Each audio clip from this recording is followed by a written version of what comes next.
Salutations, traveler. Still troubled by the reason people would spend their time pondering about ethics? Kaleidoscope will tell you. Welcome to our second video on moral theories. After what we went through last video, it suddenly seems logical now to not pull the lever.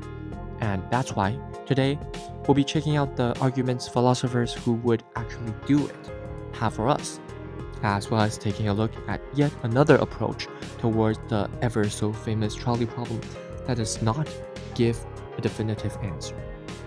So, who are some philosophers that have chosen to do it after all? Jeremy Bentham and John Stuart Mill were both modern English philosophers and proponents of utilitarianism or consequentialism. While consequentialism argues that whether we should commit an action depends entirely on the result, utilitarianism is its most popular form, claiming the right action is the one that produces the most utility. Doing some simple calculations, we can see that doing nothing brings us a net benefit of minus 3 lives, while pulling the lever causes 3 lives to be saved. Nonetheless, how could we not get swayed by Kant? He brings up some undeniably solid points. Well, utilitarians have also noticed this and in the past 300 years or so managed to indeed salvage some counterarguments, which center around the fact that while rules stay rigid, situations change. Rules like not killing only make sense, since they usually lead to better outcomes, but that doesn't mean we should always blindly follow them. Wait, that also sounds very logical. I suddenly don't know what to think anymore. Well, if you don't know what to think either, wait till you hear all about philosophers whose answers start with a maybe. But it's one question and one scenario.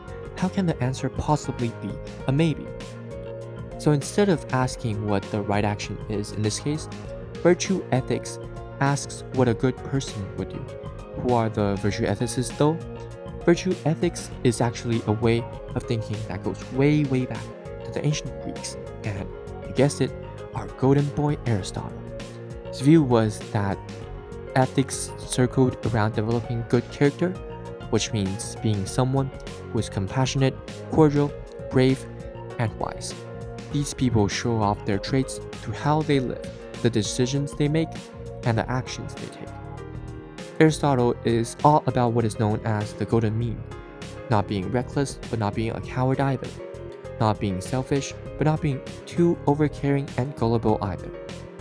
He would advise you to use your practical wisdom to guide you towards the most virtuous and balanced choice, and instead of answering with a straight yes or no backed by a string of valid logic, his stance asks you to reflect on what kind of person you want to be and choose accordingly.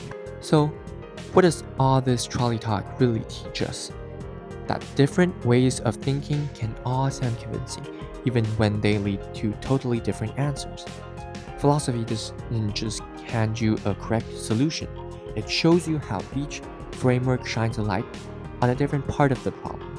Some care about fairness, some care about outcomes, some care about character, and sometimes making a choice means weighing all of those things at once. That's not a weakness of philosophy or ethics. That's the real challenge of growing up. And that will be all for today, folks. Since this video is a bit on the shorter side, I'll make sure to get out the grand finale for our series on ethics ASAP. If you're looking forward to that as well, please make sure to let me know. It'll help out the channel a ton and give me the motivation to keep pumping these out. As always, I'll see you guys in the next one. Sayonara.